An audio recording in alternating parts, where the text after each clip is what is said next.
4 qat dünya və 2 qat paralimpiya çempionu para atlet Lamiyə Vəliyeva həyat yoldaşı Temboco Monarenko haqqında açıqlama verib.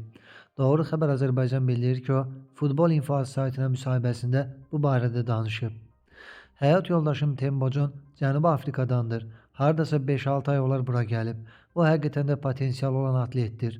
Mən istərdim ki, o Azərbaycanı təmsil etsin. Bunun üçün də Gənclər və İdman Nazirliyi bizə dəstək olmalıdır. Hazırda bu istiqamətdə biraz problemlər var. Bu problem həll olunsa, o Azərbaycana çox medallar gətirə bilər. Bu istedadla Avropa və dünya çempionatlarında, həmçinin olimpiyadalarda iştirak edə bilər. Mən yenə də mübarizə aparacağam. Ən yaxşı nəticəsi 100 metrə 10,17 saniyəyə qaçıb. Özü də bu nəticəni 19 yaşında göstərib. 2018-ci ildə yeniyetmələr arasında dünya çempionatında 4-cü yeri tutub.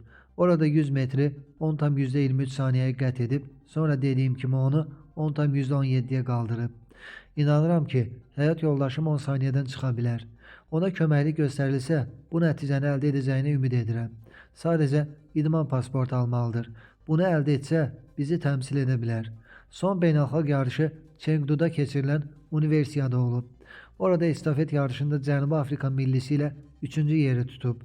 Təəssüf ki, orada ona 100 metrlik məsafəyə qaçış yarışına qatılmağa imkan yaratmadılar, deyə xanım bildirib.